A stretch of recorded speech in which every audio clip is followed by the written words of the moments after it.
Hello, this is a second video in our series on Selenium-based integration tests.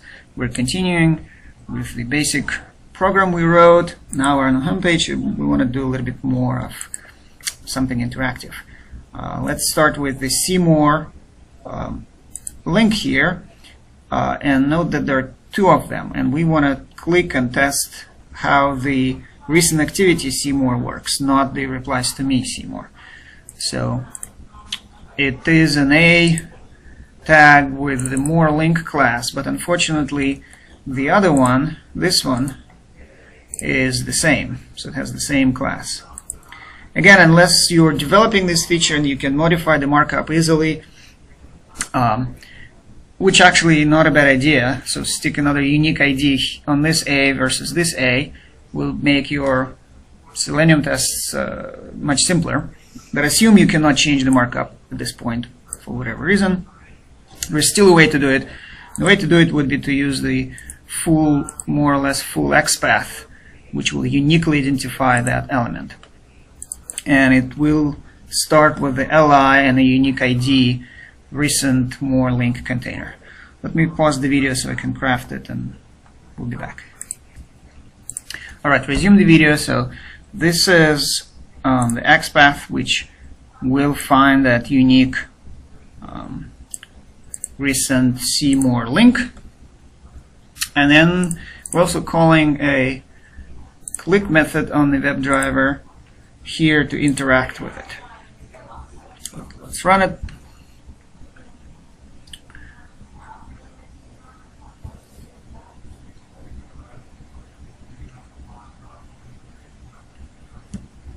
Okay, it is clicked, so you see up to, I think, 10 recent activities here, and at this point they're all displayed, and you can call find elements and do some sort of test or another interaction with those links. Okay, so what's next?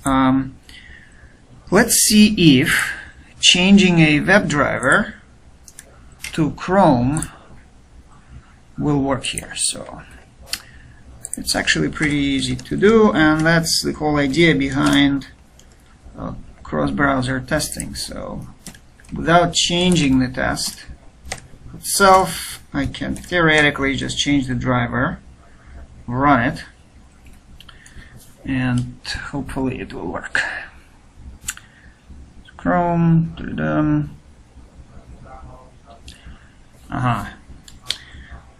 So what happens here is that the click call failed with the error which indicates that div, our block UI div overlay, is actually at this moment on top of the see more link. And this happens in Chrome but not in Firefox, because Chrome works faster. Chrome WebDriver is faster. So by the time Chrome driver is ready to click on the see more, the home page is not done rendering and running its JavaScript. So our UI is still blocked, and there is that the overlay on top of it. It will get a click instead of the element that it's meant to be clicked, and the Chrome driver throws an exception here. So this is a timing problem, and this will make the tests flaky. So we need to account for that, and of course, the easiest way would be to wait a little bit, but that's also not the right way. So we just wait 200 milliseconds here. It will do, but let me show you the right way. I'm going to pause the video. Okay, so the better way to wait in Selenium world is to use a construct like that. So there is a special class WebDriver wait, which accepts the timeout time span, and then has an until, and where you can specify a condition for a delegate func call. In this case, we're saying wait until there are no elements with the class name of block UI. So it will automatically wait. If nothing happens in 30 seconds, it will time out and error out again, but let's see if that works now.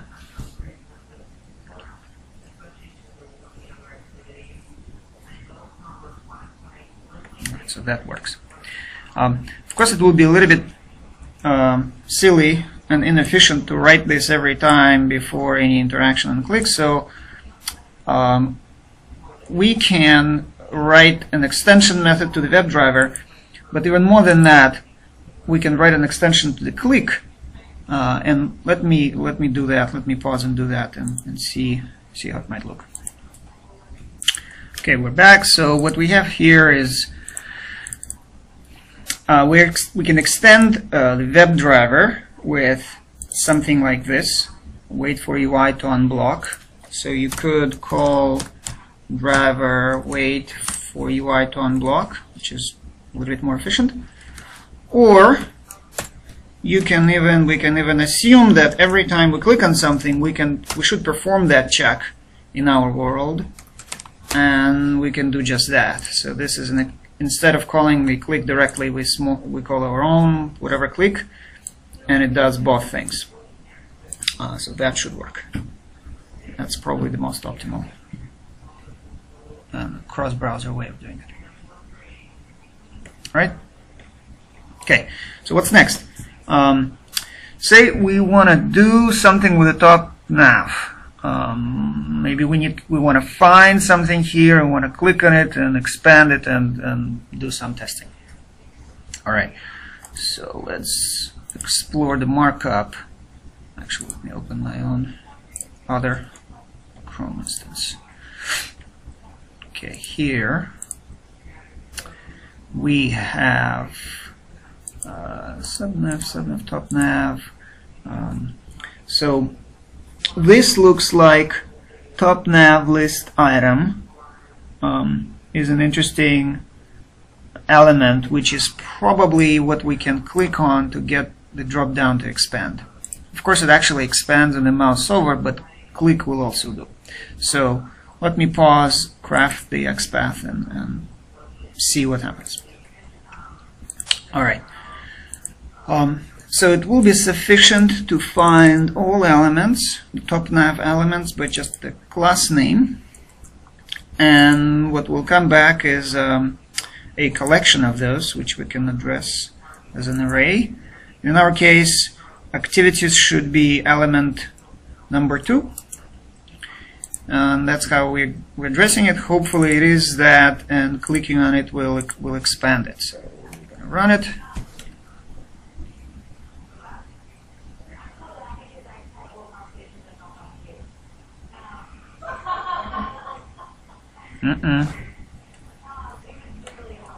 Did not work. Try one more time. I might have moved my mouse.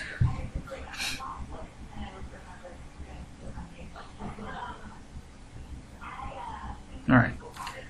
Or it's a flaky test. But anyway, yeah, I think I moved my mouse, so it went away. Anyway, this just shows you how you can do some basic things, interacting with elements, expanding, clicking, and also being aware of potential cross-browser issues. Going forward, you'll see how our own mini framework accounts for that and kind of takes care of the nuances of waiting and for UI and block in both layouts, and etc., etc. And this is it. See you later.